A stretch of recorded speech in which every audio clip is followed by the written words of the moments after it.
당신 집 아니야. 내 집이야. 30년 만에 처음으로 제가 큰 소리로 한 말이었습니다. 남편과 시어머니, 시누이의 얼굴이 하얗게 질렸죠. 그들은 몰랐습니다. 이 집 명의가 누구인지, 그리고 제가 이미 모든 준비를 끝냈다는 사실을요. 오늘 밤 이 식탁에서 끝날 사람은 제가 아니었습니다.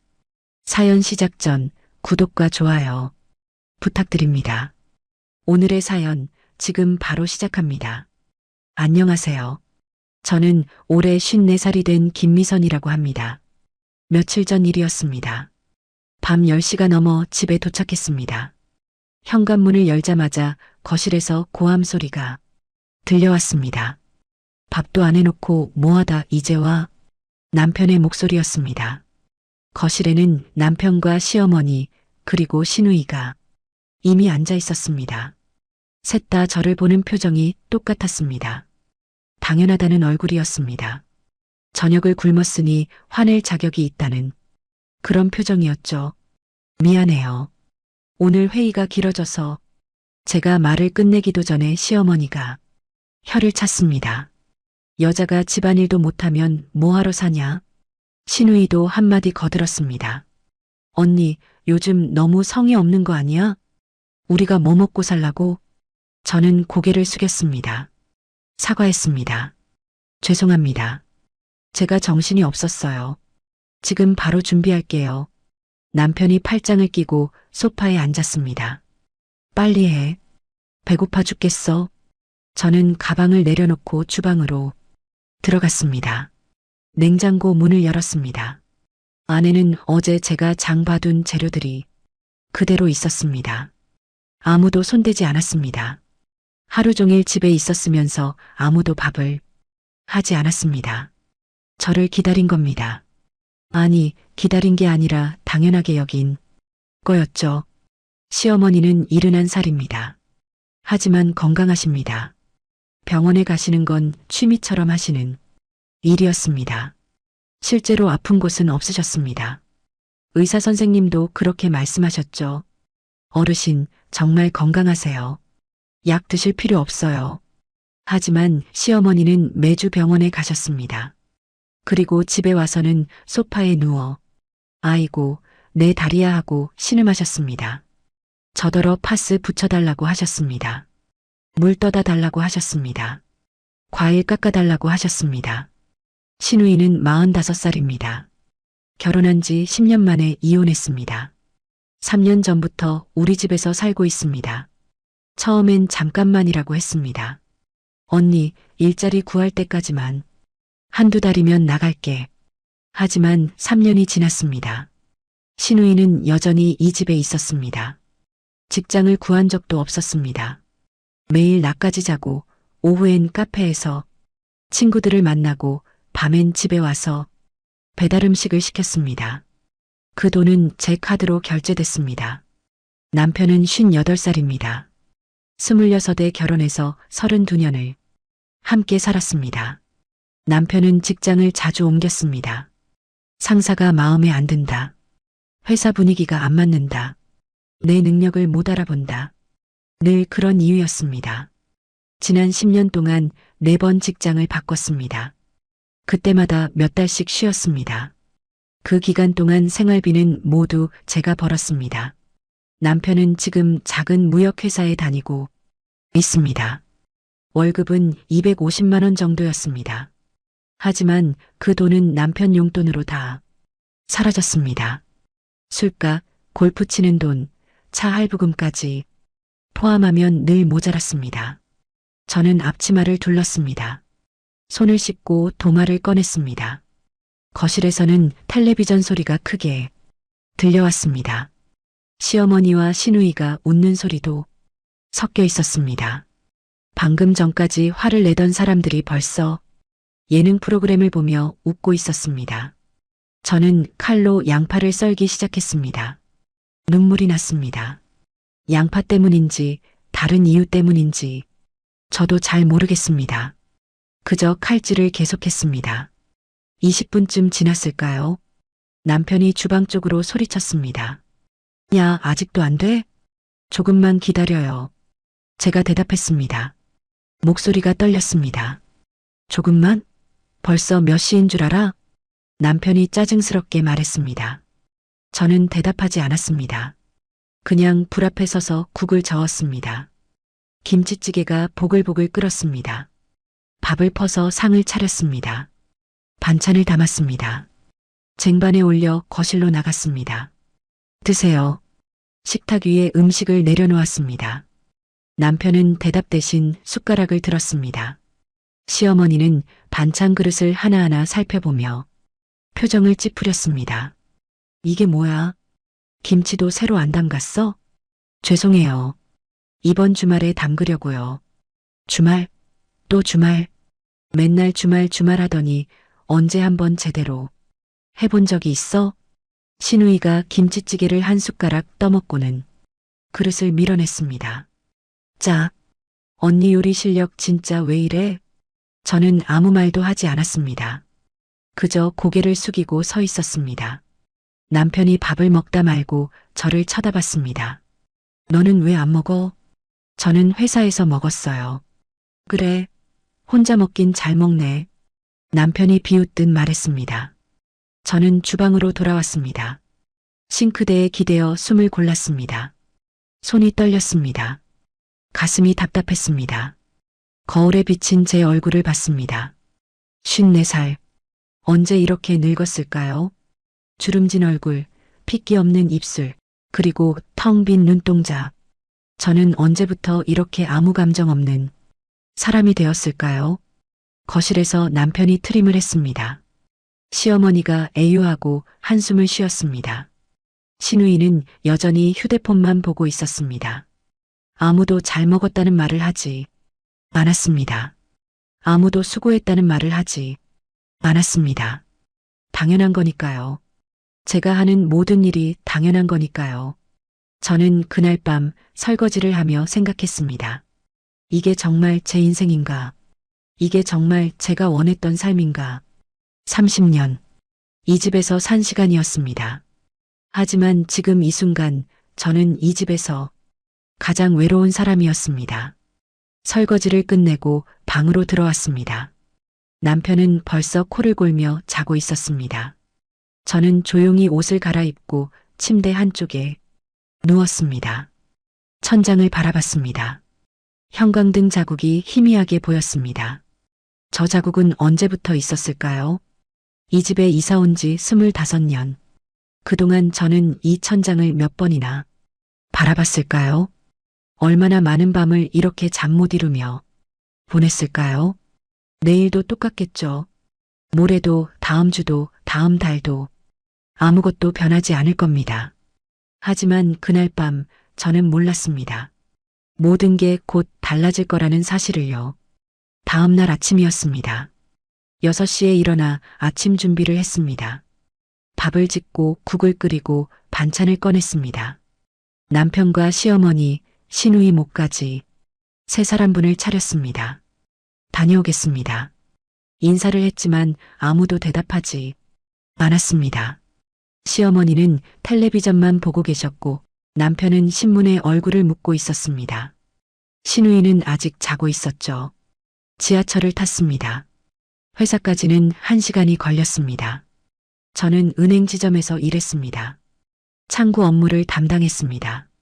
26살에 입사해서 28년째 다니고 있었습니다. 결혼하고도 계속 일했습니다.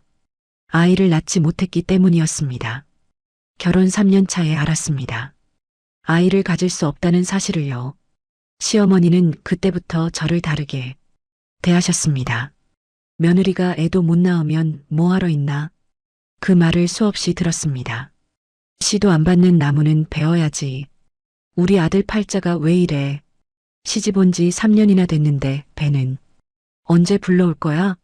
매일같이 들었습니다. 아침에도 저녁에도 명절 때도 친척들 앞에서도 그 말을 하셨습니다. 저는 고개를 숙이고 사과했습니다. 죄송합니다. 미안하다고 애가 생기니? 병원은 다녀봤어? 네, 다녀왔습니다. 그래서 아이를 가질 수 없다고 합니다. 시어머니는 혀를 찼습니다. 남편은 아무 말도 하지 않았습니다. 그저 고개를 돌렸을 뿐이었죠. 그날 이후 저는 더 열심히 일했습니다. 아이를 못 낳는 며느리. 그게 제 죄였으니까요. 최소한 돈이라도 벌어야 했습니다. 이 집에 있을 자격을 만들어야 했습니다. 제 월급은 400만 원 정도였습니다. 거기에 성과급을 합치면 1년에 6천만 원 정도 벌었습니다. 그 돈은 모두 이 집으로 들어왔습니다. 생활비, 공과금, 시어머니 병원비, 시누이 카드가, 남편 차 할부금, 하나하나 제 통장에서 빠져나갔습니다. 저는 통장을 따로 만들지 않았습니다. 남편과 공동 명의였습니다. 결혼할 때 시어머니가 그러라고 하셨죠. 부부는 한 몸이야. 통장도 같이 써야지. 저는 그 말을 따랐습니다. 그래서 제 월급은 남편도 볼 수 있었습니다. 언제 얼마가 들어오고 언제 얼마가 나가는지 다 알았습니다. 이번 달 성과금 많이 나왔네. 남편이 통장을 보며 말했습니다. 네, 다행이요. 그럼 내 차 할부금 좀 더 내자. 빨리 갚아야지. 알겠어요. 저는 대답했습니다. 성과급 200만 원이 차 할부금으로 들어갔습니다. 남편 차였습니다. 제 이름은 없었습니다. 점심시간이었습니다. 동료 김대리가 말을 걸어왔습니다. 미선 씨, 요즘 많이 힘들어 보여요. 아니에요. 괜찮아요. 저는 웃으며 대답했습니다. 얼굴이 많이 상했어요.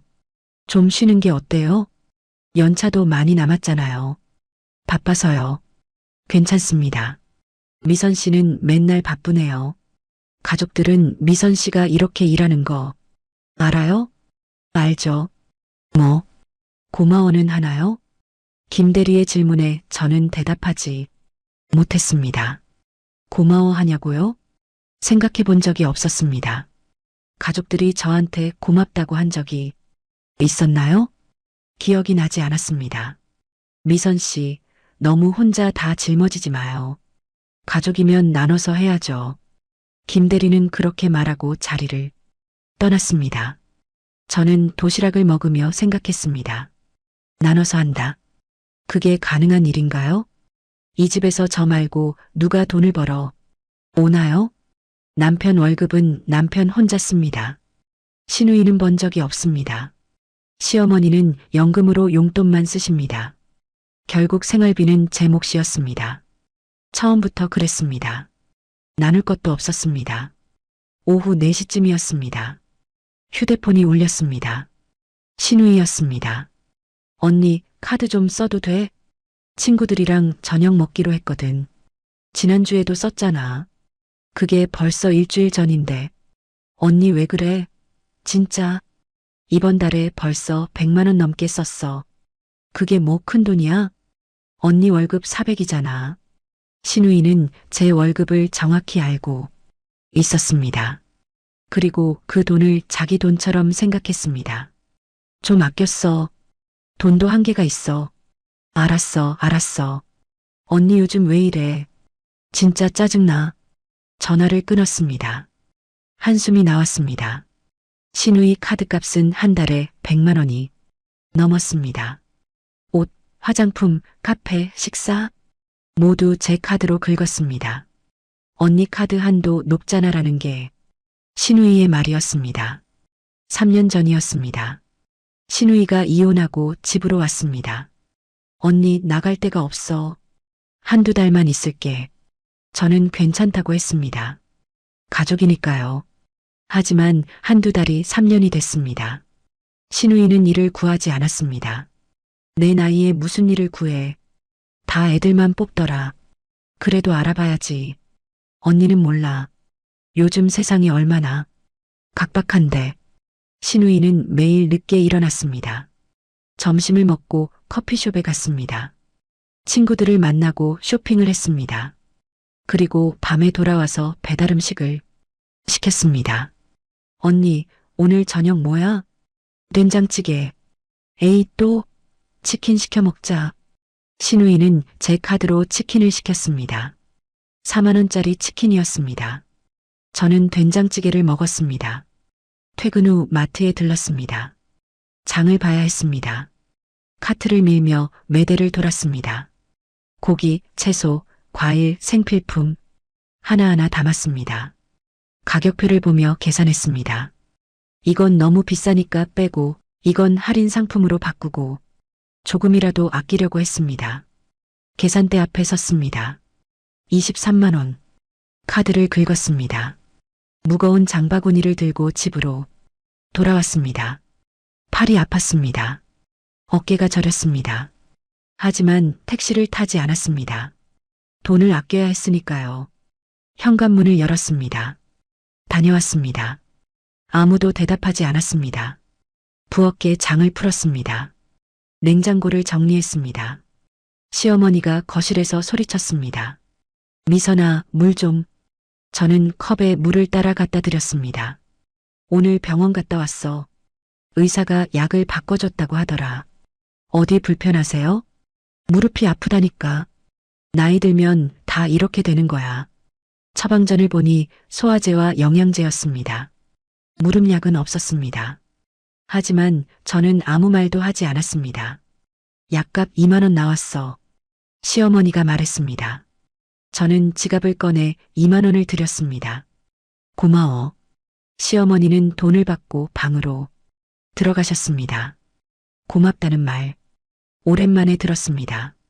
하지만 그 말에는 무게가 없었습니다. 습관처럼 하는 말이었으니까요. 저녁을 준비했습니다. 된장찌개를 끓이고 생선을 구웠습니다. 남편이 8시에 들어왔습니다. 술 냄새가 났습니다. 밥 먹었어요? 응. 회식했어. 그러면서 소파에 벌러덩 누웠습니다. 그럼 설거지 좀 해줄래요? 피곤한데 무슨 설거지야. 당신이 하지. 남편은 눈을 감았습니다. 저는 혼자 설거지를 했습니다. 기름기 가득한 그릇들이었습니다. 회식을 하고 왔으면서 집에서 먹은 음식 그릇들이었습니다. 시어머니와 시누이 몫이었죠. 설거지를 끝내고 거실로 나왔습니다. 시누이가 소파에 앉아 있었습니다. 언니, 나 다음 달에 친구 결혼식 있어. 축의금 좀 줄래? 얼마? 30만 원? 지난달에도 줬잖아. 그게 다른 친구인데. 언니, 내가 돈이 어디 있어? 언니가 안 주면 나 어떡해. 저는 지갑을 꺼냈습니다. 30만 원을 꺼내 건넸습니다. 고마워, 언니. 시누이는 돈을 받자마자 방으로 들어가 버렸습니다. 저는 그 자리에 서서 텅 빈 지갑을 바라봤습니다. 제 돈은 언제나 이렇게 사라졌습니다. 제 손에 남는 건 없었습니다. 밤 11시였습니다. 방으로 들어가 옷을 갈아입었습니다. 서랍을 열었습니다. 그 안에는 작은 수첩이 하나 있었습니다. 3년 전부터 쓰기 시작한 수첩이었습니다. 저는 그 수첩에 모든 걸 기록했습니다. 날짜, 금액 내용, 오늘 날짜를 적었습니다. 시어머니 병원비 2만 원, 시누이 카드값 7만 원, 시누이 축의금 30만 원, 마트 장보기 23만 원, 합계 62만 원, 하루에 62만 원이 나갔습니다. 한 달이면 얼마일까요? 계산하기도 싫었습니다. 수첩을 넘겨 이번 달 내역을 봤습니다. 시어머니 병원비 20만 원, 시누이 카드값 90만 원, 생활비 150만 원, 남편 차 할부금 50만 원, 공과금 30만 원, 한 달 지출이 340만 원이었습니다. 제 월급 400만 원 중 60만 원만 남았습니다. 그마저도 갑자기 생기는 일에 쓰였습니다. 저는 수첩을 덮었습니다. 서랍 깊숙이 넣어두었습니다. 아무도 모르게, 아무도 보지 못하게. 이 수첩은 저만의 비밀이었습니다. 언젠가 필요한 날이 올 거라고 생각했습니다. 그날을 위해 저는 모든 걸 기록했습니다. 침대에 누웠습니다. 남편은 벌써 코를 골고 있었습니다. 저는 천장을 바라봤습니다. 30년, 26에 결혼해서 지금까지 저는 무엇을 위해 살아왔을까요? 가족을 위해서? 아니면 그저 습관처럼? 이 집에서 제 역할은 뭘까요? 돈을 버는 사람? 밥을 하는 사람? 아무 말 없이 참는 사람?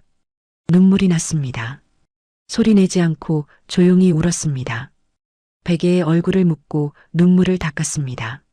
내일도 똑같겠죠. 모레도 다음 주도. 하지만 언젠가는 끝이 나겠죠. 그렇게 생각하며 눈을 감았습니다. 제가 언제까지 이렇게 살 수 있을까요? 제가 언제까지 이렇게 참을 수 있을까요? 그 답은 저도 몰랐습니다. 일주일이 지났습니다. 어느 날 저녁이었습니다. 남편이 평소보다 일찍 들어왔습니다. 표정이 좋지 않았습니다. 무슨 일 있어요? 제가 물었습니다. 아니, 아무것도. 남편은 짜증스럽게 대답하고는 방으로 들어가 버렸습니다. 이상했습니다. 보통은 거실에 앉아 텔레비전을 보는데 말이죠. 저는 저녁 준비를 계속했습니다. 하지만 마음 한구석이 불편했습니다. 뭔가 잘못됐다는 느낌이 들었습니다. 며칠 후였습니다. 남편 회사 동료에게서 전화가 왔습니다. 여보세요, 미선 씨? 저 박 과장인데요. 아, 안녕하세요. 저기, 혹시 남편분한테 들으셨나? 모르겠는데 회사에서 지금 내부 감사 진행 중이거든요. 네, 내부 감사요? 네, 회계 관련해서요. 남편분도 대상자 중 한 분이라서요. 미리 말씀드리는 게 좋을 것 같아서요. 회계요? 무슨, 자세한 건 제가 말씀드리기 어렵고요. 남편분한테 직접 들어보세요. 그냥 미리 알려드리는 거예요. 전화를 끊었습니다. 손이 떨렸습니다. 내부 감사, 회계 문제. 남편은 제게 아무 말도 하지 않았습니다. 가슴이 철렁 내려앉았습니다. 회사에서 문제가 생기면 어떻게 되는 걸까요? 남편이 해고되면 어떡하죠?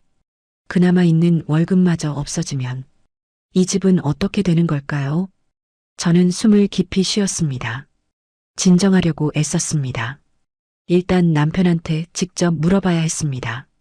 그날 밤 남편이 들어왔을 때 물어봤습니다. 회사에서 무슨 일 있어요? 무슨 소리야? 박 과장님한테 전화 왔어요. 내부 감사 받는다고. 남편의 얼굴이 굳었습니다. 눈빛이 흔들렸습니다. 그거 별거 아니야. 그냥 정기 감사야. 정말요? 박 과장님은 회계 문제라고 하던데요. 누가 그런 소리 해? 그냥 루틴으로 하는 거야. 걱정하지 마. 정말 괜찮은 거예요? 응. 나 언제 거짓말했어? 별일 아니라니까.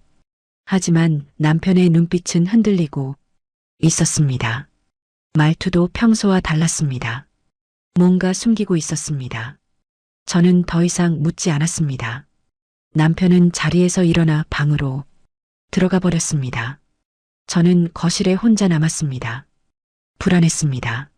남편이 거짓말을 하고 있다는 걸 알았습니다. 내부 감사가 그냥 정기적인 게 아니라는 것도 알았습니다. 뭔가 심각한 문제가 있었습니다. 다음 날 점심시간이었습니다. 신우이에게서 전화가 왔습니다. 언니, 나 지금 은행인데 카드가 안 긁혀. 왜요? 한도 초과래. 언니, 한도 좀 올려줘. 이번 달에 얼마나 쓴 건데요? 몰라. 150만 원? 150만 원. 한도가 100만 원인데 50만 원을 초과한 겁니다. 언니, 빨리 좀. 여기 사람들이 다 쳐다본다고. 지금 당장은 안 돼. 나중에 집에서 얘기해요. 뭐? 언니 지금 장난해? 나 진짜 창피하게 됐잖아. 미안해요. 지금은 안 돼요. 전화를 끊었습니다. 신우이에게서 문자가 왔습니다. 언니 진짜 너무한다. 나한테 왜 이래? 한숨이 나왔습니다. 신우이는 자기가 얼마나 쓰는지도 모르고 있었습니다. 그냥 긁고 싶은 대로 긁었습니다. 돈이 어디서 나오는지는 관심도 없었습니다. 한도가 100만 원인데 150만 원을 쓴다는 게 말이 되나요? 50만 원은 연체가 된 겁니다. 이자가 붙습니다. 그것도 제가 갚아야 합니다. 저녁에 집으로 돌아왔습니다. 신우이가 거실에서 기다리고 있었습니다. 언니, 낮에 왜 그랬어? 나 진짜 창피했어. 미안해. 근데 한도 초과한 거 알아? 그게 뭐 어때서? 언니가 올려주면 되잖아. 그렇게 쉬운 게 아니야. 연체되면 이자부터. 그럼 언니가 갚으면 되지. 언니 월급 400인데 그것도 못 갚아? 신우이는 당연하다는 표정으로 말했습니다. 제 돈을 자기 돈처럼 생각하고 있었습니다. 돈도 한계가 있어. 조금만 아껴 써줄래? 에이, 언니 요즘 왜 이래? 예전엔 안 그랬잖아. 예전이랑 지금이랑 다르니까. 뭐가 달라? 언니는 똑같잖아. 돈도 똑같이 벌고. 신우이는 이해하지 못했습니다. 아니, 이해하려고 하지 않았습니다. 그냥 자기가 쓰고 싶은 대로 쓰고 제가 갚아주면 그만이라고 생각했습니다. 퇴근길이었습니다. 약국에 들렀습니다. 시어머니 약을 타러 갔습니다. 약사 선생님이 처방전을 보더니 말했습니다. 어르신, 이거 그냥 영양제인데요. 굳이 약국에서 안 사셔도 돼요. 마트에서 파는 거랑 똑같아요. 네. 근데 의사 선생님이 처방해 주셨는데요. 어르신이 원하셔서 준 거예요. 실제로 치료가 필요한 약은 아니고요. 그냥 건강보조식품이에요. 그럼 안 먹어도 되는 거예요? 네. 드셔도 되고 안 드셔도 돼요. 큰 차이 없어요. 처방전을 다시 받습니다. 비타민, 소화제, 영양제.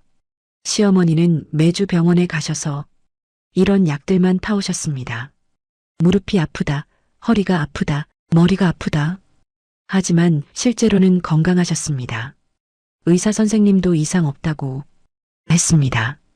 검사를 해도 아무 문제가 없었습니다. 그런데 왜 매주 병원에 가시는 걸까요?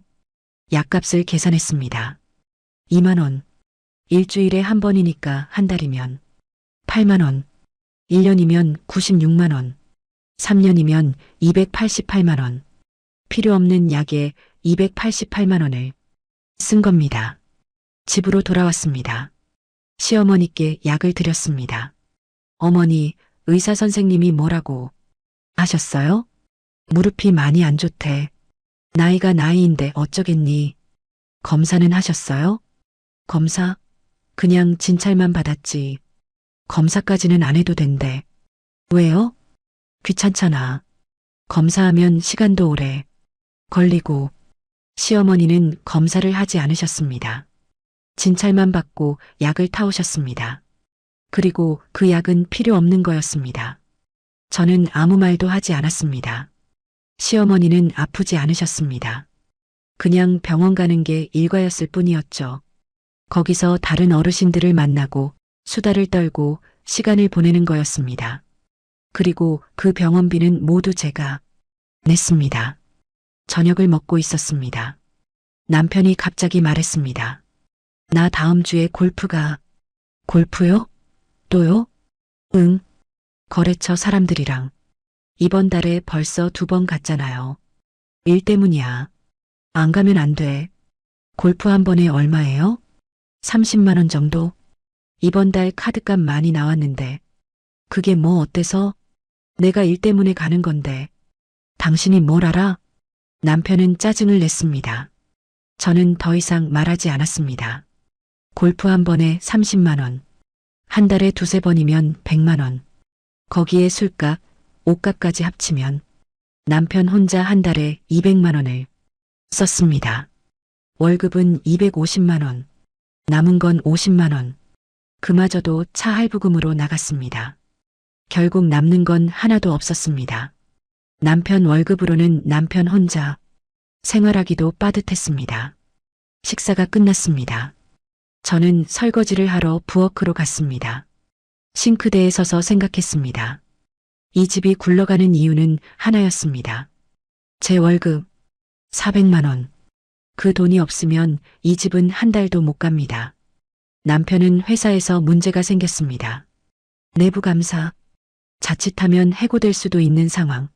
그러면 월급 250만 원마저 사라집니다. 신우이는 카드 빚이 쌓이고 있습니다. 한도를 초과하면서까지 쓰고 있죠. 연체 이자까지 붙으면 금액은 더 커집니다. 시어머니는 필요 없는 병원비를 쓰고 있습니다. 건강하신데도 매주 병원에 가십니다.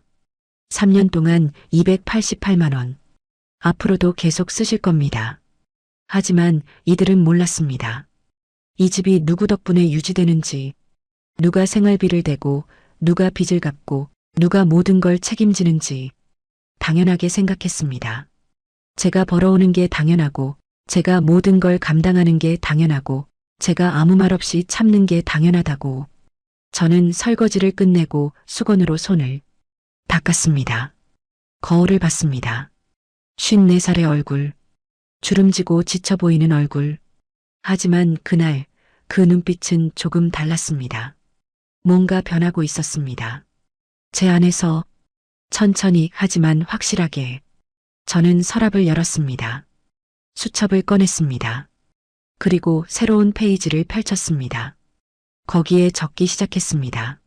남편 마이너스 내부 감사 대상, 회계 문제, 신우이 마이너스 카드 연체 50만 원, 한도 초과 사용 지속, 시어머니 마이너스 불필요한 병원비, 3년간 288만 원 지출, 이 집 생활비 마이너스 전액 본인 부담, 월 평균 350만 원. 저는 펜을 놓았습니다. 수첩을 덮었습니다. 그리고 깊이 숨을 쉬었습니다. 언젠가 이 기록이 필요한 날이 올 겁니다. 그때를 위해 저는 모든 걸 남겨두기로 했습니다.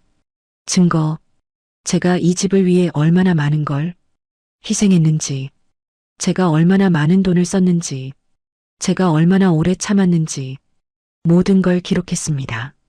날짜, 금액 내용, 하나도 빠짐없이. 그날 밤 저는 침대에 누워 생각했습니다. 이 생활이 언제까지 계속될까요? 제가 언제까지 이렇게 살 수 있을까요? 답은 나오지 않았습니다. 하지만 한 가지는 확실했습니다. 뭔가 변해야 한다는 것. 이대로는 안 된다는 것. 저는 눈을 감았습니다. 내일은 또 어떤 일이 생길까요? 다음 날 저녁이었습니다. 퇴근하고 집에 도착했습니다. 현관문을 열자마자 남편이 다가왔습니다. 통장 어디 있어? 왜요? 내가 쓸 데가 있어. 빨리 내놔. 남편의 표정이 심상치 않았습니다. 눈빛이 날카로웠습니다. 무슨 일인데요? 그냥 급한 일이야. 물어보지 말고 빨리 내. 남편이 목소리를 높였습니다. 저는 가방에서 통장을 꺼냈습니다. 남편이 낚아채듯 가져갔습니다. 얼마나 필요한데요? 100만 원. 100만 원이요? 왜요? 회사 일로 급하게 쓸 데가 생겼어. 당신은 몰라도 돼. 남편은 통장을 들고 밖으로 나가려고 했습니다. 저는 남편 팔을 잡았습니다. 회사 일이면 회사에서 처리해야지. 왜 제 통장이 필요해요? 남편이 제 손을 뿌리쳤습니다. 당신 통장 아니야. 우리 공동 명의잖아. 내가 쓰겠다는데 왜 말이 많아? 그래도 말은 해줘야죠. 100만 원이 적은 돈이에요? 적든 많든 내가 쓸 거야. 당신이 뭔데 간섭해? 남편은 화를 냈습니다. 그리고 현관문을 박차고 나가버렸습니다. 저는 그 자리에 서서 멍하니 문을 바라봤습니다. 손이 떨렸습니다. 가슴이 두근거렸습니다. 남편이 제 통장을 가져갔습니다. 100만 원을 찾으러 간 겁니다. 무슨 일인지 말도 하지 않고, 왜 필요한지도 설명하지 않고, 그냥 가져갔습니다. 당연하다는 듯이 거실로 들어갔습니다. 시어머니와 시누이가 텔레비전을 보고 있었습니다. 어머니, 남편이 제 통장 가지고 나갔는데 무슨 일인지 아세요?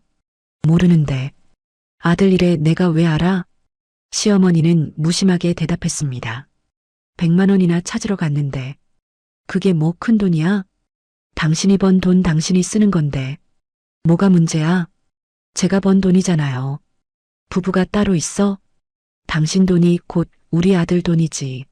시어머니는 당연하다는 표정으로 말했습니다. 저는 더 이상 말하지 않았습니다. 부엌으로 들어가 저녁 준비를 시작했습니다. 손이 떨려서 칼질이 제대로 되지 않았습니다. 양파를 썰다가 손을 베었습니다. 피가 났습니다. 저는 수돗물에 손을 씻었습니다. 붉은 피가 물과 섞여 흘러갔습니다. 밴드를 붙이고 다시 요리를 시작했습니다. 1시간쯤 지났을까요? 남편이 돌아왔습니다. 통장을 식탁 위에 던져놓고는 방으로 들어가 버렸습니다. 저는 통장을 집어들었습니다. 은행에 갔다 온 흔적이 있었습니다. 인출 내역을 확인했습니다. 100만 원.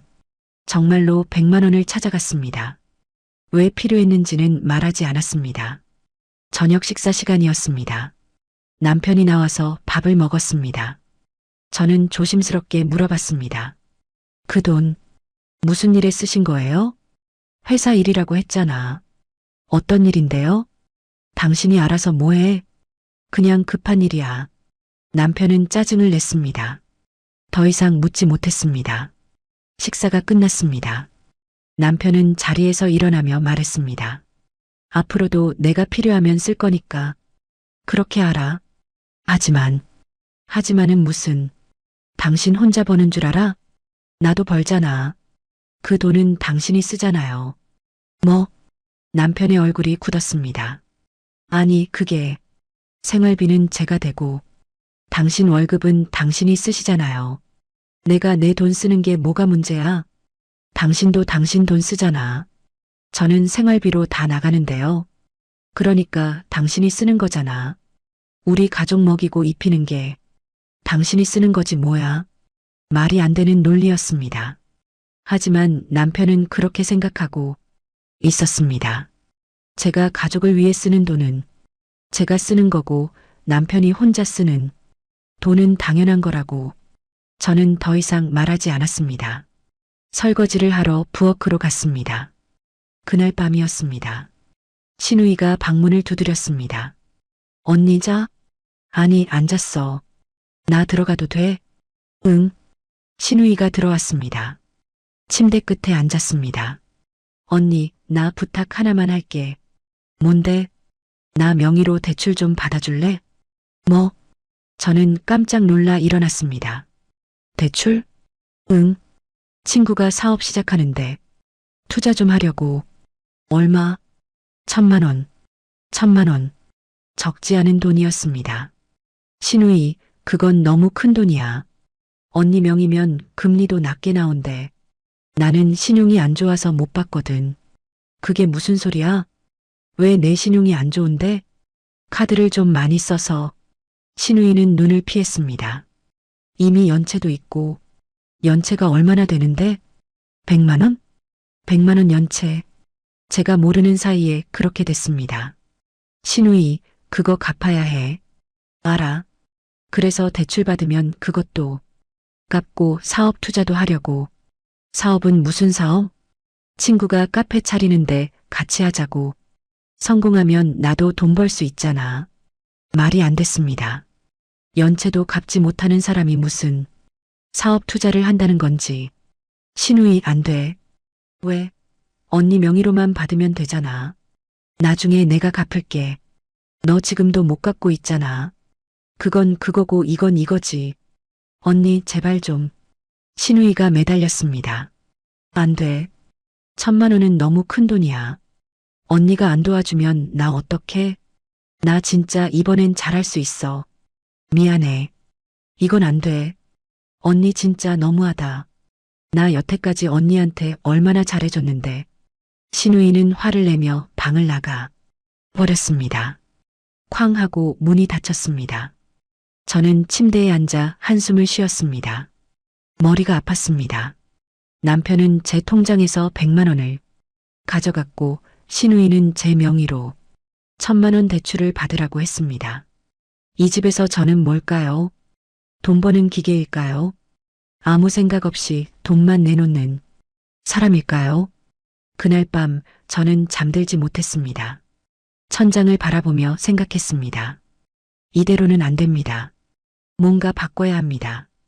제가 변하지 않으면 아무것도 변하지 않을 겁니다. 새벽 2시였습니다. 저는 조용히 침대에서 일어났습니다. 거실로 나가 휴대폰을 켰습니다. 검색창에 입력했습니다. 재산보호 방법, 이혼 재산 분할, 명예 변경, 여러 글들이 나왔습니다. 저는 하나하나 읽어내려갔습니다. 그리고 법무사 사무실 전화번호를 메모했습니다. 내일 전화해 봐야겠다고 생각했습니다. 더 이상 당하고만 있을 수 없었습니다. 제 인생을 제가 지켜야 했습니다. 그날 밤 저는 처음으로 결심했습니다. 끝내자고. 이 모든 걸 끝내자고. 새벽 3시 저는 방으로 돌아왔습니다. 남편은 여전히 코를 골며 자고 있었습니다. 저는 조용히 침대에 누웠습니다. 눈을 감았습니다. 하지만 잠은 오지 않았습니다. 가슴이 두근거렸습니다. 무서웠습니다. 하지만 동시에 희망도 느껴졌습니다. 변할 수 있다는 희망, 끝낼 수 있다는 희망, 제 인생을 되찾을 수 있다는 희망. 그날 밤이 제 인생의 전환점이었습니다.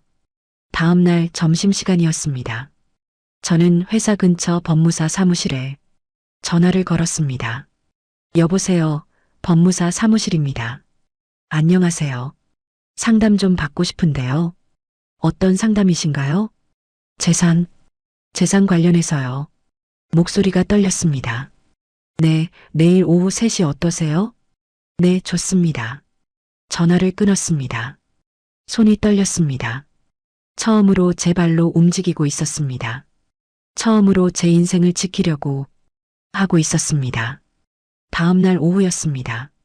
연차를 내고 법무사 사무실에 갔습니다. 어떻게 오셨어요? 법무사 선생님이 물었습니다. 제 재산을 보호하고 싶어서요. 저는 조심스럽게 말했습니다. 그리고 지금까지의 상황을 설명했습니다. 남편이 제 통장에서 마음대로 돈을 찾아가는 것, 신우이가 제 명의로 대출을 받으려는 것, 제가 30년 동안 이 집을 위해 얼마나 많은 돈을 쓴 것. 법무사 선생님은 고개를 끄덕이며 들었습니다. 지금 상황이 심각하시네요. 일단 통장부터 분리하셔야 해요. 통장을요? 네. 지금 공동 명의라고 하셨죠? 그럼 남편분이 언제든 찾을 수 있어요. 개인 명의로 새 통장을 만드세요. 그럼 남편이 알겠죠. 알더라도 어쩔 수 없어요. 당신 재산은 당신이 지켜야 해요. 법무사 선생님의 말이 맞았습니다. 그리고 지금까지 쓴 돈 기록 있으세요? 네, 수첩에 다 적어뒀어요. 잘하셨어요. 그거 절대 버리지 마세요. 나중에 필요할 수 있어요. 이 집이 제 명의인 건 괜찮은가요? 집이 부인 명의예요? 네. 시아버지가 돌아가시면서 며느리 명의로 해주셨어요. 그럼 걱정 없으세요. 그게 가장 큰 재산이잖아요. 절대 명의 변경하지 마세요. 법무사 선생님은 몇 가지 조언을 더 해주었습니다. 상담을 끝내고 나왔습니다. 머리가 복잡했습니다. 하지만 동시에 명확해지기도 했습니다. 제가 무엇을 해야 하는지 알게 됐습니다. 그날 저녁 집으로 돌아왔습니다. 평소처럼 저녁 준비를 했습니다. 하지만 마음은 평소와 달랐습니다. 뭔가 단단해지고 있었습니다. 일주일이 지났습니다. 저는 새 통장을 만들었습니다. 제 명의로만 된 통장이었습니다. 월급이 들어오는 통장을 바꿨습니다. 남편은 아직 몰랐습니다. 며칠 후였습니다. 남편이 퇴근하고 들어오더니 화가 나 있었습니다. 이번 달 월급 안 들어왔어? 들어왔어요. 그럼 왜 통장에 없어? 남편이 통장을 흔들며 물었습니다. 통장 바꿨어요. 뭐? 제 명의로 새로 만들었어요. 남편의 얼굴이 붉어졌습니다. 당신 지금 뭐 하는 거야? 제 월급 통장이니까 제가 관리하려고요. 우리 공동 명의였잖아. 이제 아니에요. 저는 차분하게 말했습니다. 남편이 소리를 질렀습니다. 당신 미쳤어? 부부가 뭐가 따로 있어? 따로 있어요. 제가 번 돈이에요. 내 돈이기도 하다고. 당신 월급은 당신이 쓰잖아요. 남편은 말문이 막혔습니다. 시어머니가 방에서 나오셨습니다. 무슨 일이야, 이렇게 시끄러워? 어머니, 이 사람이 지금 통장을 따로 만들었대요. 뭐? 시어머니의 표정이 굳었습니다. 미선아, 그게 무슨 짓이야? 제 돈이니까 제가 관리하려고요. 부부가 무슨 내 돈이 있어? 당장 다시 받고? 싫어요. 저는 처음으로 거절했습니다. 분명하게, 단호하게. 신우이도 나왔습니다. 언니, 그럼 나는 어떡하라고? 언니 카드 써야 하는데. 이제 못 써. 뭐? 카드도 정리할 거야. 내 명의로 만들어. 내 신용으로 어떻게 만들어? 언니가 나버리는 거야? 신우이가 울기 시작했습니다. 하지만 저는 흔들리지 않았습니다. 너 혼자 해결해. 거실이 아수라장이 됐습니다.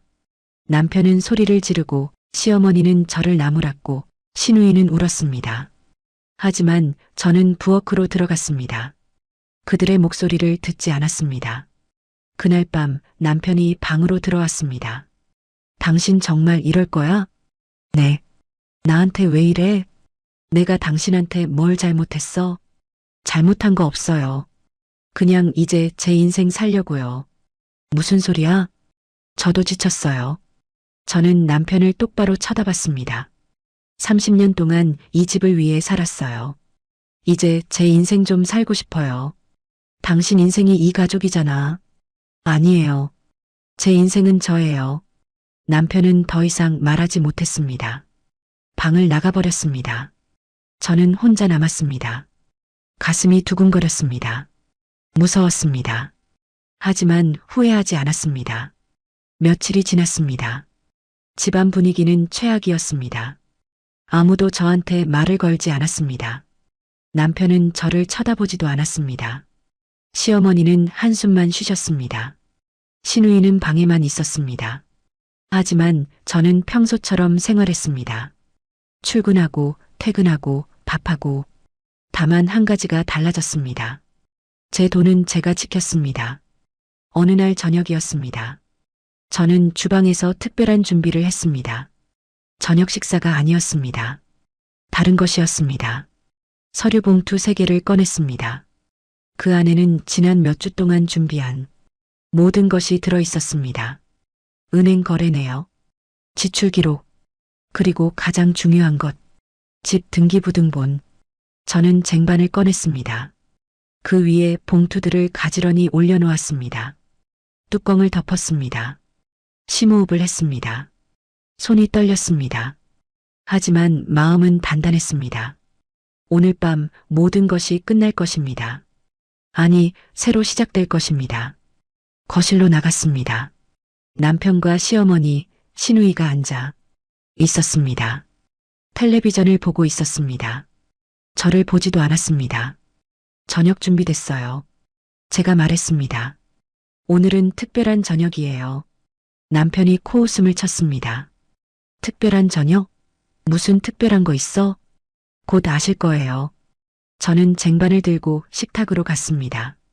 천천히 조심스럽게 식탁 중앙에 쟁반을 내려놓았습니다. 세 사람이 이상하다는 표정으로 쳐다봤습니다. 이게 뭐야? 남편이 물었습니다. 열어보세요. 제가 말했습니다. 목소리는 떨렸지만 눈빛은 흔들리지 않았습니다. 남편이 뚜껑을 열었습니다. 그리고 얼어붙었습니다. 시어머니가 몸을 앞으로 기울였습니다. 신우이도 고개를 들었습니다. 식탁 위에는 서류들이 놓여 있었습니다. 음식이 아니었습니다. 봉투 3개, 그 안에 담긴 진실. 이제 모든 것이 드러날 시간이었습니다. 20분, 제가 이 순간을 준비한 시간이었습니다. 그리고 이제 그들이 진실을 마주할 시간이었습니다. 남편의 손이 첫 번째 봉투를 집었습니다. 천천히 열었습니다. 서류를 꺼냈습니다. 눈으로 훑어 내려갔습니다. 그리고 얼굴이 하얗게 질렸습니다. 이게 뭐야? 남편의 목소리가 떨렸습니다. 등기부등본이에요. 제가 차분하게 말했습니다. 이 집 등기부등본. 시어머니가 몸을 앞으로 기울였습니다. 등기부등본? 그게 왜 나와? 보세요. 저는 말했습니다. 남편이 서류를 펼쳤습니다. 시어머니와 신우이도 고개를 들이밀었습니다. 거기에는 분명하게 적혀 있었습니다. 소유자 김미선, 등기일 2000년 3월 15일, 이건 언제? 남편이 중얼거렸습니다. 25년 전이에요. 제가 말했습니다. 시아버지께서 돌아가시면서 며느리 명의로 해주셨죠. 그건 나도 알아. 근데 왜 이걸 지금? 이 집이 제 이름이라는 걸 말씀드리려고요. 저는 식탁에 앉았습니다. 세 사람과 마주보며 앉았습니다. 25년 전 시아버지께서 돌아가셨을 때 기억하세요? 시어머니가 고개를 끄덕였습니다. 물론 기억하지. 그때 시아버지께서 유언을 남기셨죠. 이 집을 며느리한테 주라고. 그건 형식적인 거였어. 우리 가족집이지. 시어머니가 말했습니다. 형식이 아니에요. 저는 서류를 가리켰습니다. 법적으로 제 이름이에요. 단독명의, 공동명의 아니에요. 남편이 서류를 다시 들여다봤습니다. 확인하고 또 확인했습니다. 하지만 바뀌지 않았습니다. 거기에는 분명히 적혀 있었습니다. 김미선, 단독 소유. 왜 지금까지 말 안 했어? 남편이 물었습니다. 말할 이유가 없었으니까요. 가족이었으니까요. 지금은 아니야? 지금은 저는 잠시 멈췄습니다. 지금은 말해야 할 것 같아서요. 신우이가 끼어들었습니다. 언니, 그게 무슨 소리야? 우리 가족인데 왜 그래? 가족. 저는 그 단어를 되뇌었습니다. 정말 우리가 가족이었나요? 무슨 소리야? 시어머니가 소리쳤습니다. 우리가 30년을 함께 살았잖아. 네, 30년요. 저는 고개를 끄덕였습니다. 30년 동안 저는 이 집을 위해 살았어요. 두 번째 봉투를 집었습니다. 남편 앞에 내밀었습니다. 열어보세요. 남편이 주저하며 봉투를 열었습니다. 안에서 서류 묶음이 나왔습니다. 은행 거래 내역이었습니다. 25년치. 이게 뭐야? 제 통장 거래 내역이에요. 저는 말했습니다. 지난 25년 동안 제가 이 집에 얼마를 썼는지 정리한 거예요. 남편이 서류를 넘겼습니다. 첫 페이지. 생활비 월 150만 원. 1년 1,800만 원. 25년 사업 5천만 원. 남편의 손이 떨렸습니다. 이게 사업? 네. 저는 차분히 대답했습니다. 생활비만 사업 5천만 원이에요. 식비, 공과금, 생필품 다 포함해서요. 다음 페이지를 넘겼습니다. 시어머니 병원비 월 20만 원. 1년 240만 원. 15년 3,600만 원. 시어머니가 숨을 멈췄습니다. 이건 과장된 거 아니야? 아니에요. 저는 말했습니다. 영수증 다 있어요. 확인하시려면 보여드릴게요. 또 다음 페이지. 신우이 카드값 월 평균 90만 원. 3년 3,240만 원. 신우이 축의금 용돈 2천만 원. 합계 5,240만 원. 신우이의 얼굴이 창백해졌습니다. 언니 나는 몰랐어. 몰랐겠죠. 저는 말했습니다. 관심이 없었으니까요. 마지막 페이지. 남편 차 할부금 4천만 원. 남편 골프, 술값, 용돈 1억 2천만 원. 합계 1억 6천만 원. 남편이 서류를 놓았습니다. 고개를 들지 못했습니다. 다 합치면 저는 계산기를 꺼냈습니다. 6억 9,400만 원이에요. 6억? 시어머니가 중얼거렸습니다. 네. 6억 9,400만 원. 제가 25년 동안 이 집에 쓴 돈이에요. 저는 세 번째 봉투를 열었습니다. 안에서 또 다른 서류가 나왔습니다. 이건 뭐예요? 남편이 물었습니다. 제 수첩을 정리한 거예요. 저는 말했습니다. 3년 전부터 매일 기록한 거요. 서류에는 날짜별로 적혀 있었습니다. 2022년 3월 5일. 생활비 20만 원. 시어머니 병원비 2만 원. 신우이 카드값 7만 원. 2022년 3월 12일. 신우이 축의금 30만 원. 남편 골프비 30만 원. 2022년 3월 20일. 시어머니 약값 2만 5천 원. 생활비 30만 원. 날짜마다 항목마다 빠짐없이 적혀 있었습니다. 남편이 서류를 보다가 멈췄습니다. 어느 페이지에 메모가 있었습니다. 남편, 내부 감사 대상. 박 과장님 전화로 확인. 남편의 얼굴이 굳었습니다. 당신, 이걸 언제? 박 과장님이 전화 주신 날이요. 저는 말했습니다. 회사에서 문제 있다고 하셨죠. 회계 관련해서. 그건 거짓말하지 마세요. 저는 남편을 똑바로 쳐다봤습니다.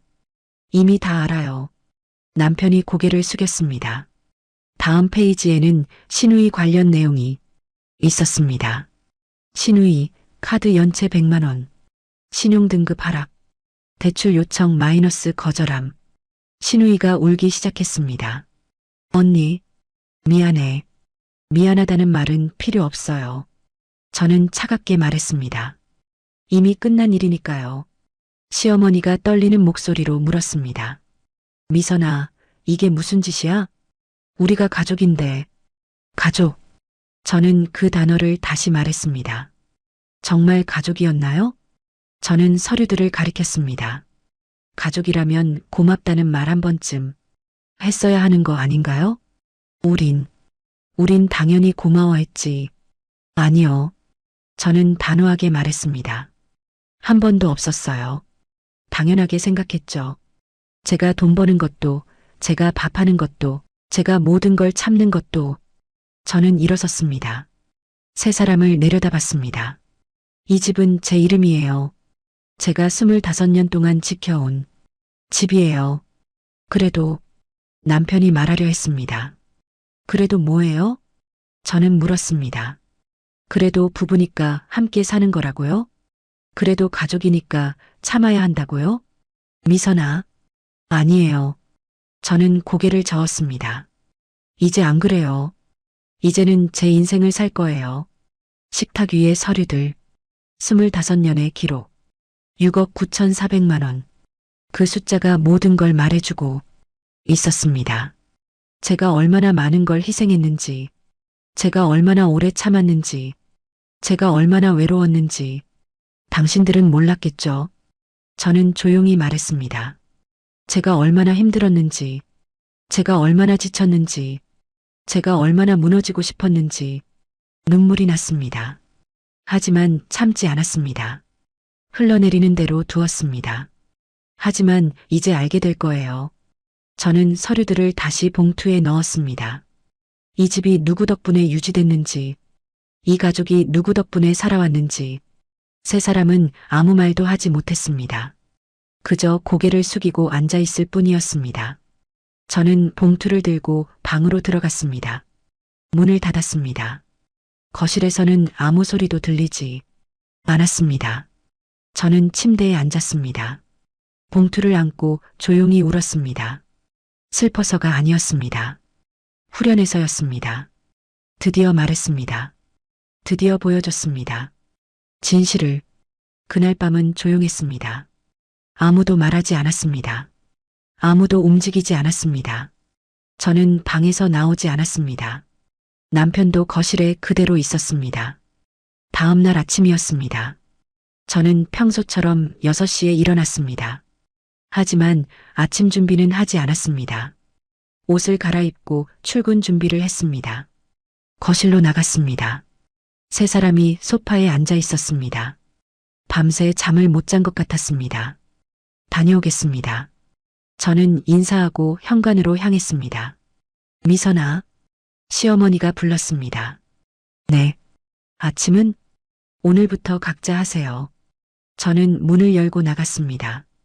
뒤에서 시어머니가 뭐라고 말하는 소리가 들렸습니다. 하지만 듣지 않았습니다. 회사에 도착했습니다. 일을 시작했습니다. 평소와 똑같은 하루였습니다. 하지만 마음은 달랐습니다. 가벼웠습니다. 점심시간이었습니다. 김 대리가 다가왔습니다. 미선 씨, 오늘 표정 좋으시네요. 그래요? 네. 뭔가 달라 보여요.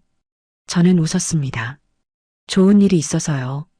다행이네요. 요즘 많이 힘들어 보이셨거든요. 이제 괜찮아요. 정말로 괜찮았습니다. 퇴근 시간이 됐습니다. 집으로 돌아가는 길이었습니다. 평소보다 천천히 걸었습니다. 서두를 이유가 없었습니다. 저녁 준비를 안 해도 됐으니까요. 집에 도착했습니다. 현관문을 열었습니다. 거실에는 세 사람이 또 앉아 있었습니다.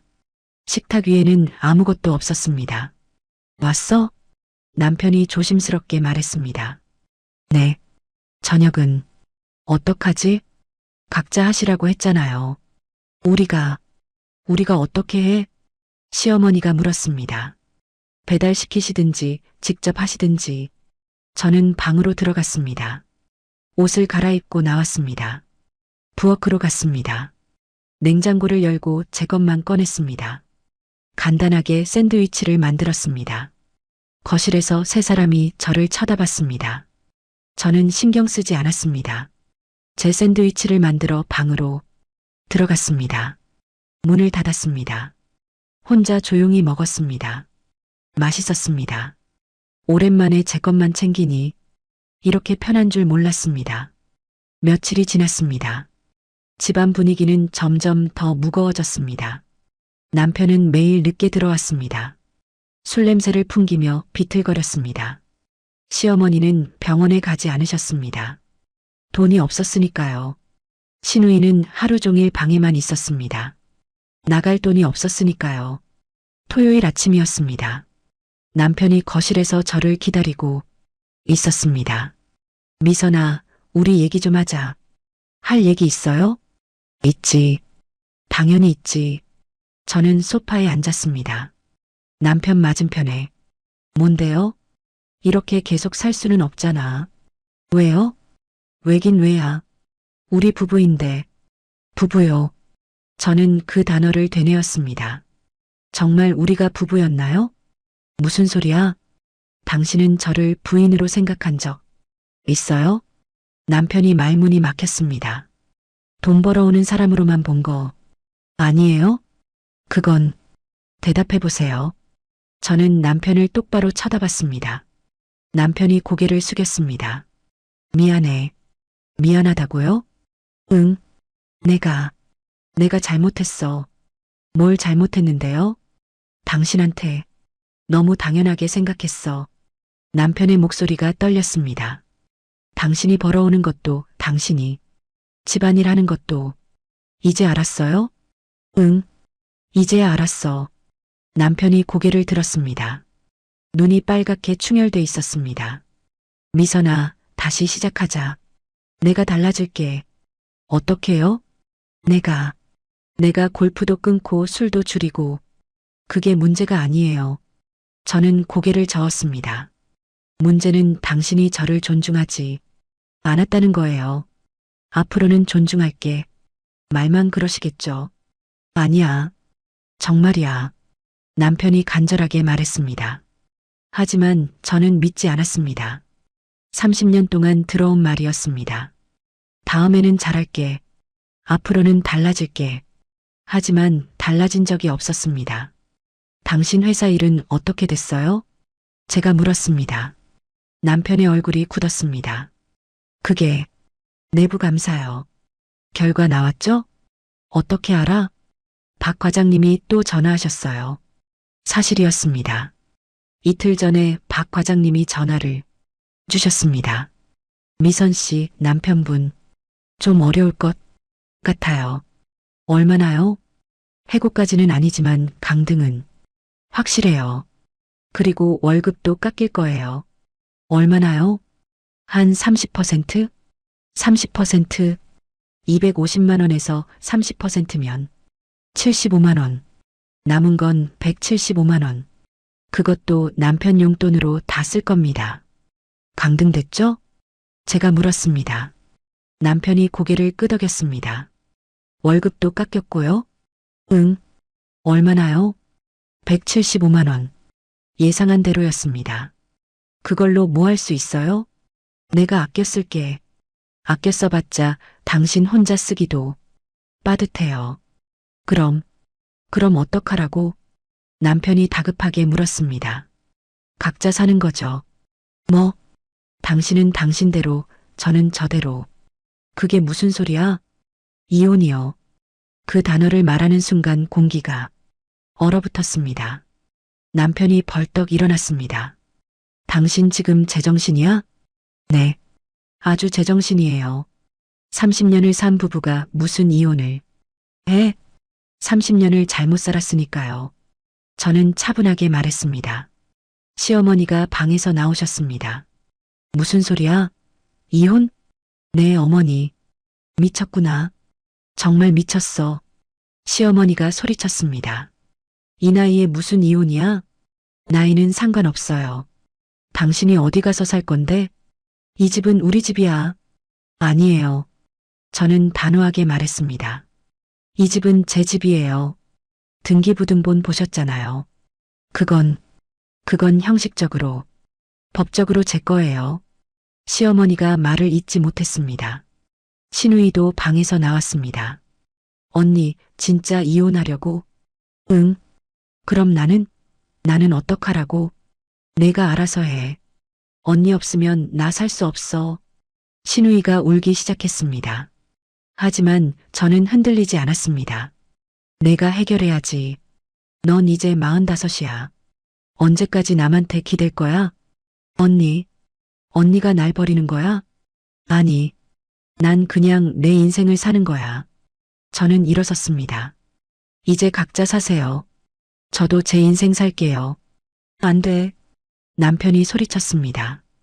이 집에서 나가는 건 당신이야. 왜요? 이게 우리 집이니까. 아니에요. 제 집이에요. 저는 서류 봉투를 꺼냈습니다. 보세요. 등기부등본, 단독명의, 김미선. 남편이 서류를 낚아챘습니다. 보고 또 봤습니다. 하지만 바뀌지 않았습니다.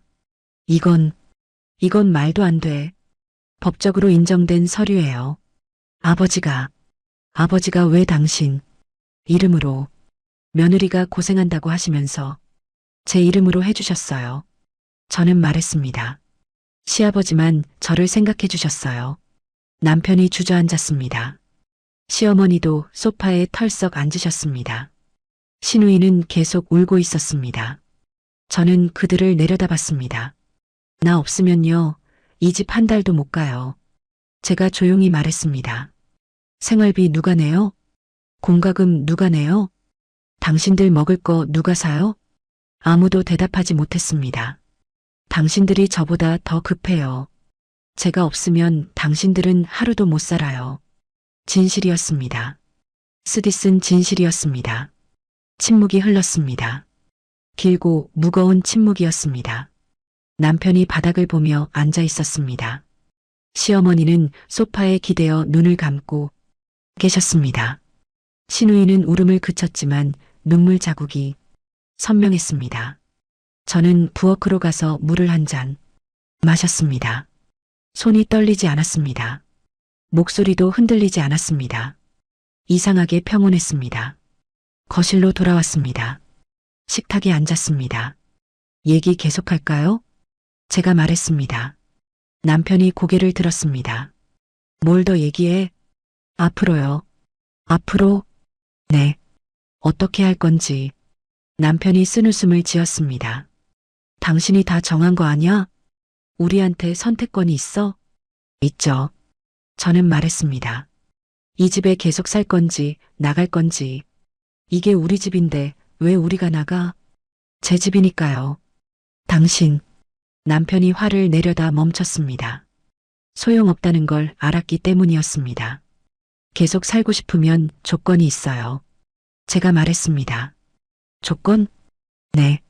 저는 수첩을 꺼냈습니다. 거기에 적어둔 내용을 읽었습니다. 첫째, 생활비는 각자 부담해요.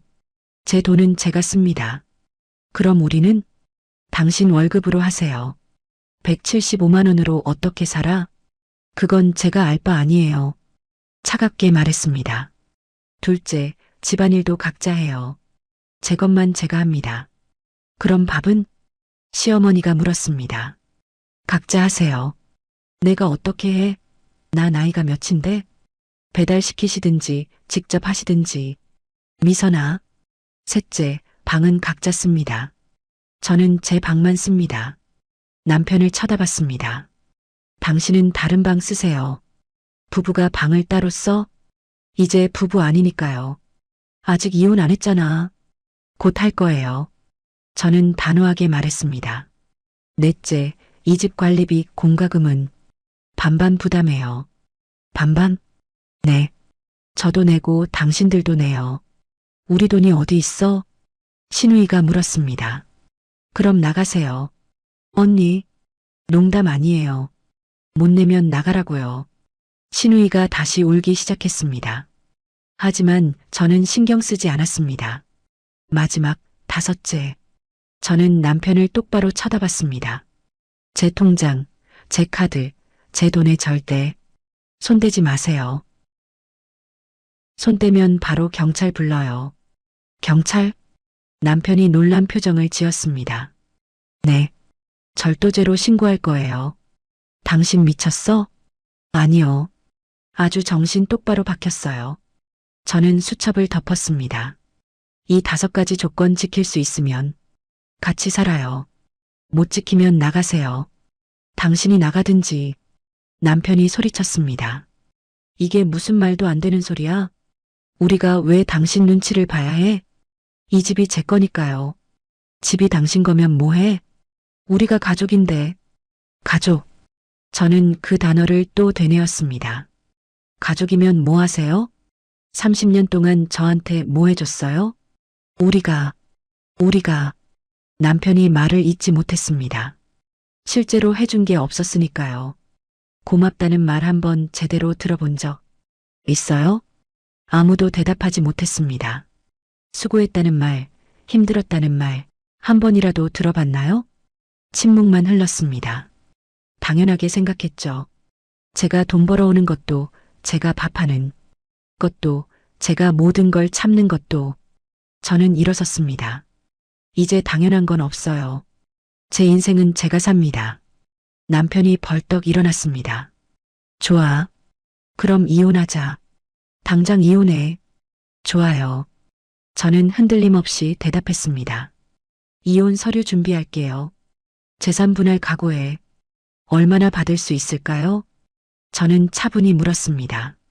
이 집은 제 단독 명의고 생활비는 제가 다 냈는데. 남편이 말문이 막혔습니다.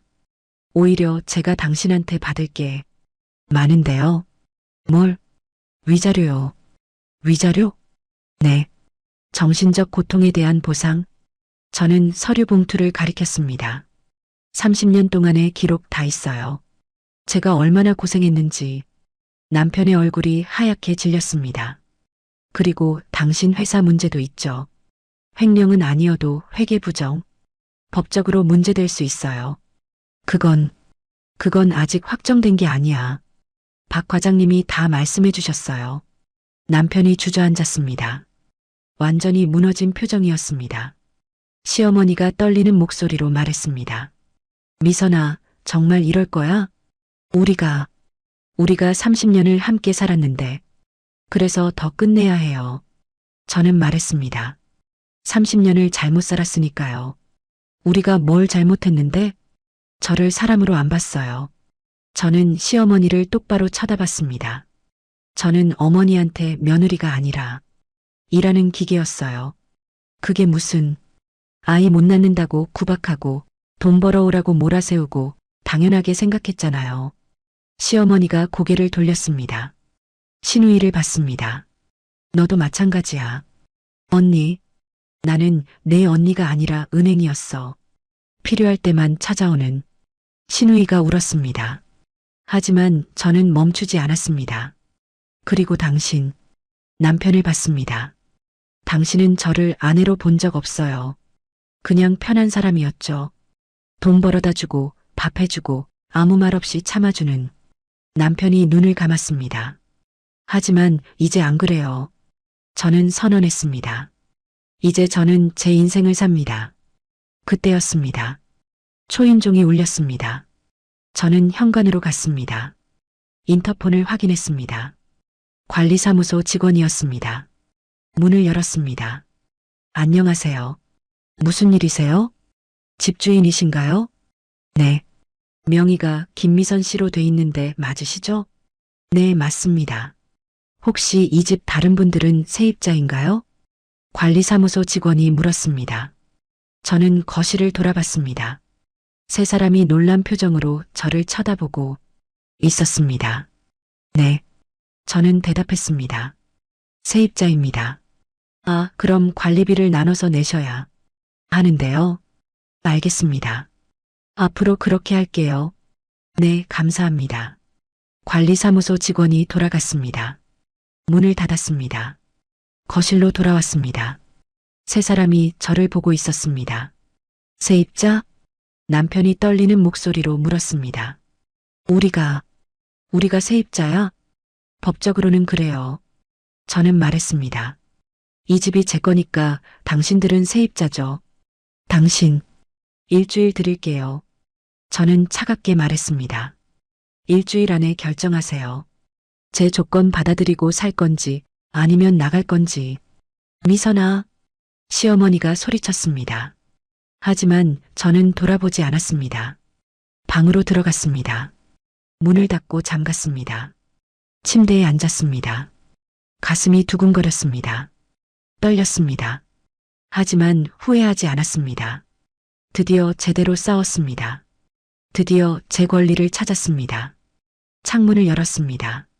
시원한 바람이 들어왔습니다. 깊이 숨을 쉬었습니다. 자유로웠습니다. 30년 만에 처음으로 자유로웠습니다. 거실에서 소리가 들렸습니다. 남편과 시어머니, 시누이가 뭔가 얘기하고 있었습니다. 하지만 저는 신경 쓰지 않았습니다. 그들의 문제는 그들이 해결해야 했습니다. 저는 제 인생을 살 겁니다. 이제부터, 지금부터. 그날 밤 저는 처음으로 편히 잤습니다. 30년 만에 처음으로. 일주일이 지났습니다. 그 일주일 동안 집안은 조용했습니다. 세 사람은 제 눈치를 봤습니다. 저는 평소처럼 생활했습니다. 출근하고 퇴근하고 제 것만 챙겼습니다. 밥도 혼자 먹었습니다. 빨래도 제 것만 했습니다. 청소도 제 방만 했습니다. 처음 이틀은 세 사람도 버텼습니다. 배달 음식을 시켜 먹었습니다. 하지만 3일째부터 달라졌습니다. 돈이 부족했던 겁니다. 남편 월급 175만 원으로는 세 사람이 한 달을 살 수 없었습니다. 나흘째 되는 날이었습니다. 시누이가 조심스럽게 방문을 두드렸습니다. 언니, 나 들어가도 돼? 뭔데? 얘기 좀 하자. 문을 열어줬습니다. 시누이가 들어와 침대 끝에 앉았습니다. 언니, 나 일자리 알아보려고. 그래, 응. 이제 정말 혼자 살아야 할 것 같아서. 시누이의 목소리가 떨렸습니다. 언니 말이 맞았어. 나 너무 오래 기댔어. 이제 알았어? 응. 늦었지만. 시누이가 고개를 숙였습니다. 언니 미안해. 그동안 정말 미안했어. 나 몰랐어. 언니가 얼마나 힘들었는지. 나만 생각했어. 눈물이 떨어졌습니다. 이제라도 알았으면 됐어. 저는 말했습니다. 앞으로 잘 살아. 언니는 정말 우리랑 안 살 거야? 응. 이제 각자 살아야지. 시누이가 울었습니다. 하지만 저는 안아주지 않았습니다. 그저 지켜볼 뿐이었습니다. 엿새째 되는 날이었습니다. 남편이 저를 불렀습니다. 미선아, 우리 얘기 좀 하자. 거실로 나갔습니다. 남편 혼자 앉아 있었습니다. 뭔데요? 나 나갈게. 나간다고요? 응. 이 집 나갈게. 남편의 목소리가 작았습니다. 어디로요? 고시원이라도 알아볼게. 175만 원으로 혼자는 살 수 있어. 그래요. 어머니랑 동생은 당신이 좀 봐줘. 왜요? 그래도 가족이잖아. 이제 가족 아니라고 했잖아요. 미선아, 남편이 애원하는 목소리로 말했습니다. 제발, 어머니랑 동생은 정말 갈 데가 없어. 그건 제 문제가 아니에요. 당신이 아니면 어떡해? 각자 알아서 해야죠. 저는 단호하게 말했습니다. 남편이 고개를 떨구었습니다. 미선아, 내가 내가 정말 미안해.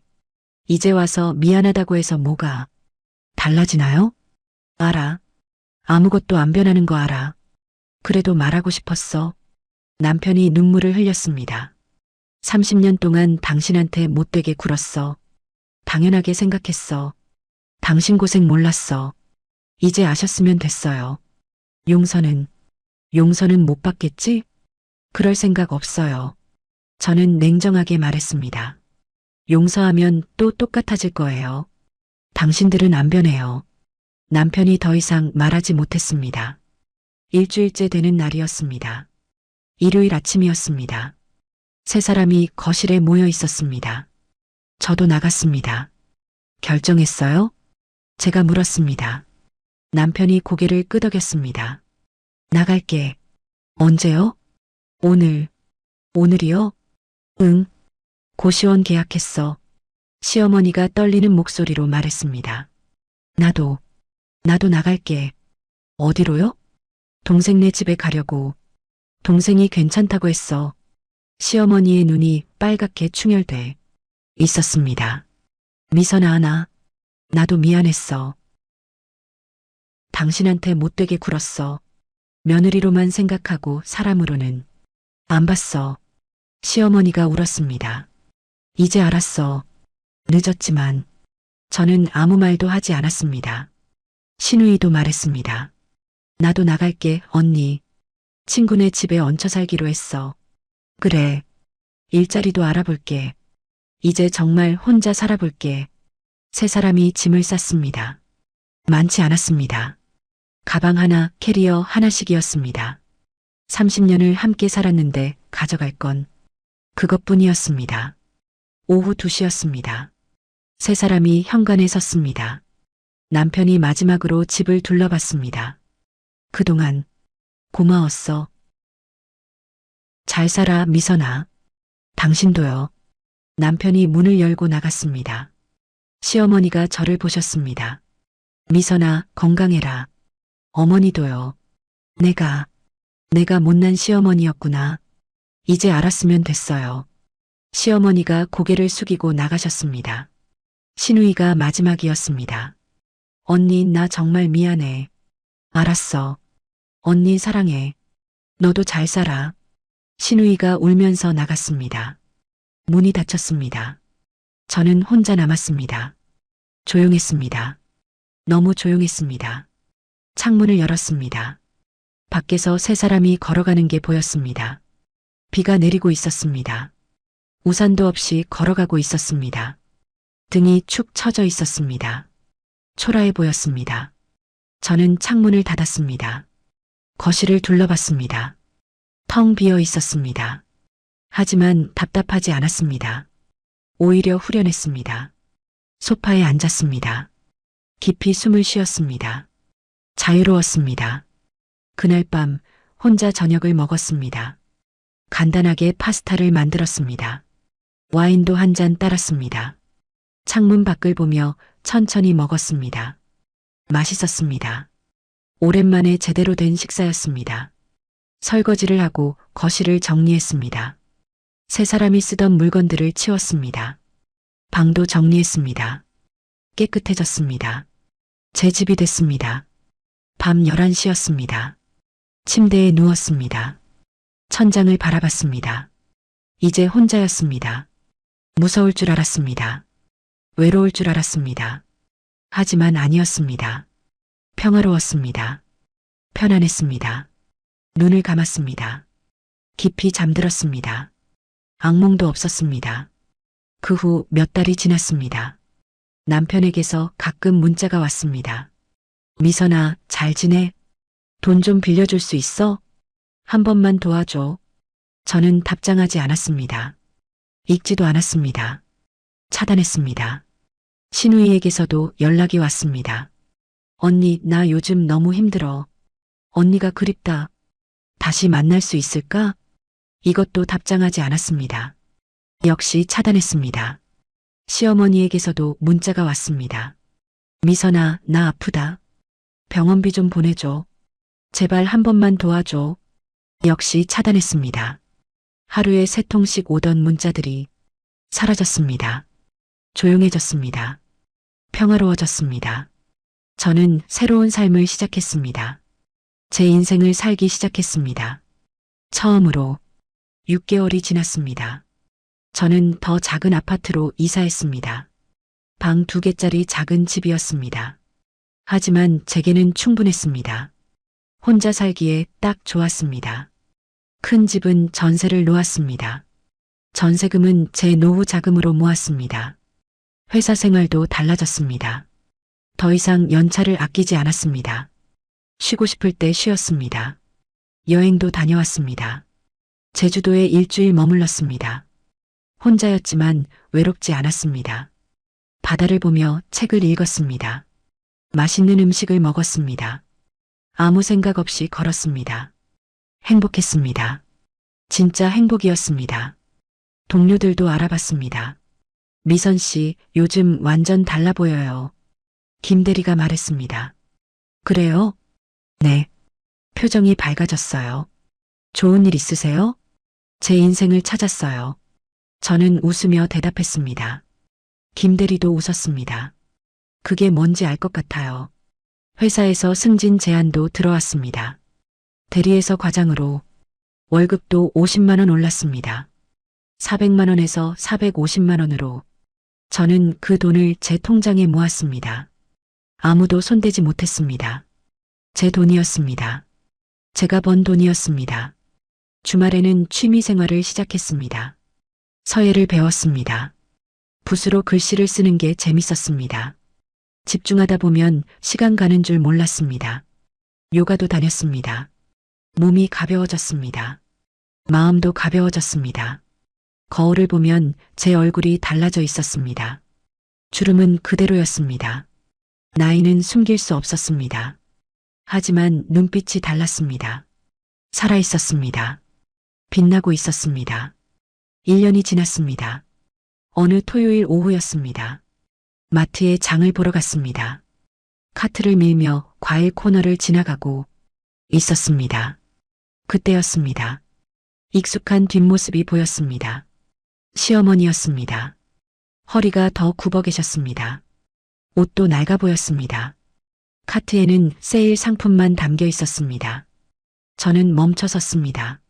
시어머니는 저를 보지 못했습니다. 과일을 하나하나 만져보고 계셨습니다. 가격표를 보고는 한숨을 쉬셨습니다. 그리고 가장 작고 싼 것만 골랐습니다. 제 가슴이 아팠습니다.